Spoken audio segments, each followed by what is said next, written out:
puis derrière ces grilles se cache le musée du verre de Sarre-Poterie.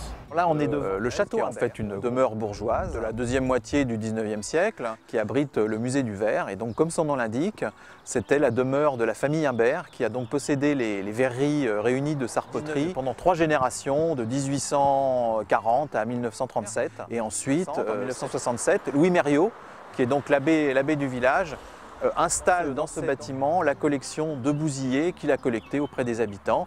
Et puis, dans les années 1980, il va, avec un symposium, avec une université du verre, réactiver un atelier avec des artistes contemporains et des anciens verriers, des verreries de Sarre-Poterie. C'est d'ailleurs sur le terrain de l'atelier situé à proximité qu'ouvrira en 2015 un nouveau musée du verre. Nos collections aujourd'hui sont très à l'étroit dans les 300 mètres carrés du bâtiment et donc avec le nouveau musée on pourra les accueillir dans un espace à la fois plus moderne, plus adapté aux règles de conservation modernes, mais également dans plus d'espace. C'est un bâtiment qui va faire plus de 4000 mètres carrés sur 2 niveaux. Le niveau haut qui est réservé au public et le niveau bas qui sera en partie enterré, qui sera réservé aux espaces techniques, aux espaces professionnels, de réserve. On a recherché un bâtiment qui s'ancre, qui ait une véritable solidité, une véritable matérialité.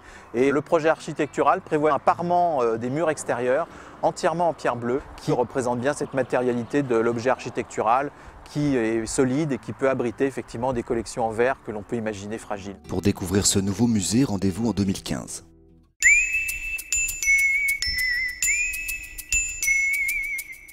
Poli, dépoli, translucide, coloré, à Sarre-Poterie, le verre on connaît. Le musée Atelier du verre de Sarre-Poterie est un musée qui est essentiellement consacré à l'art contemporain. Et pour les nordistes, l'artiste le plus célèbre est certainement Karen Lamonde, puisque nous avons acquis une de ses œuvres majeures en 2012.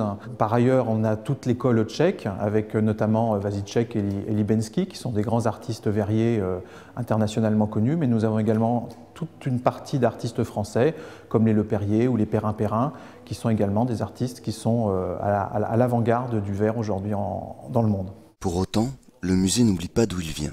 C'est un musée qui a été créé en 1967 autour de cette collection absolument exceptionnelle, unique au monde, de Bouzillé. On a plus de 3000 pièces. Et donc les Bouzillés, ce sont des œuvres qui ont été réalisées par les ouvriers verriers de Sarre-Poterie à l'époque où il y avait encore des usines de verre.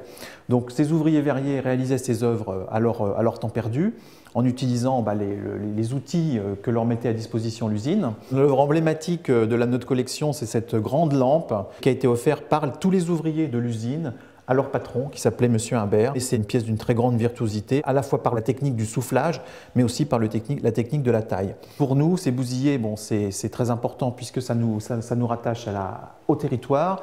C'est également l'origine du musée, mais c'est aussi maintenant des œuvres qui sont mises en rapport avec les œuvres d'art contemporain et qui sont pour nous des véritables chefs-d'œuvre.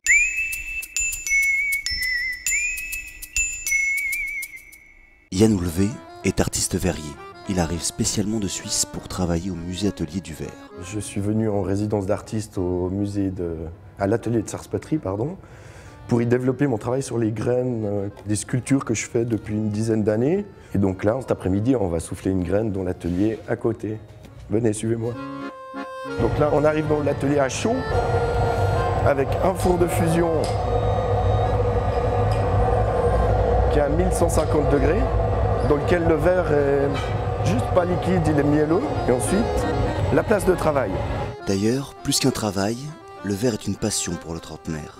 Et ça fait 20 ans que ça dure. Ce qui m'intéresse, moi, c'est le soufflage, où il y a un petit côté physique, de concentration, et puis ce matériau qui est un codesson malléable et qu'on peut façonner. Et donc là, je me suis un peu plus focalisé sur des décors de filigrane, ce qu'on appelle une technique vénitienne.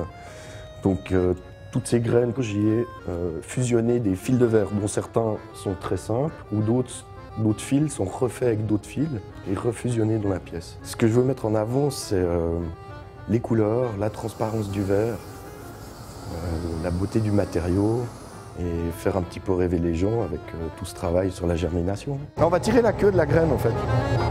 Tournez tout doucement. Quand je dis stop, tu arrêtes. Stop, demi-tour.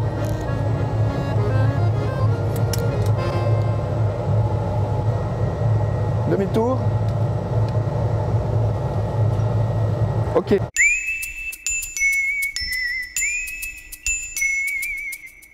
Bienvenue dans l'antichambre du musée du verre. Ici, on est dans le couloir qui mène aux différentes pièces des réserves. C'est un espace de transit et c'est là qu'on entrepose les objets qu'on vient de recevoir, mais c'est aussi là que le régisseur nettoie les objets, les étudie et les inventorie.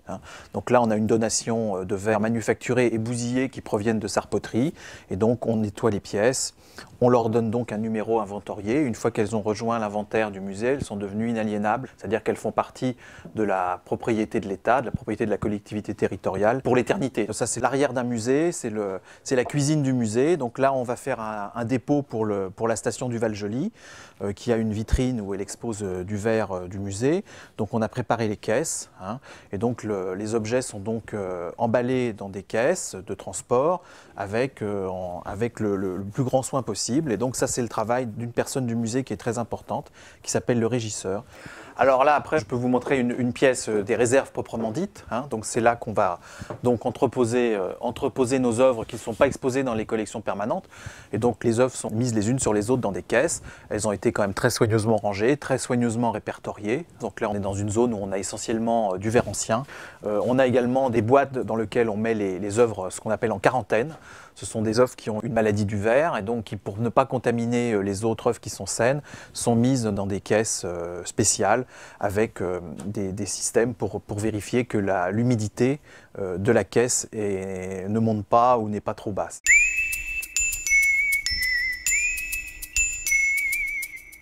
À Sarpoterie, il y a le musée du verre, mais aussi l'atelier, pour se frotter à la matière. C'est un stage qui dure 5 jours. Le but, c'est de leur faire découvrir pour certaines donc, ce qu'est exactement le travail du verre, et notamment le soufflage, puisque dans le verre, il y a une multitude de techniques.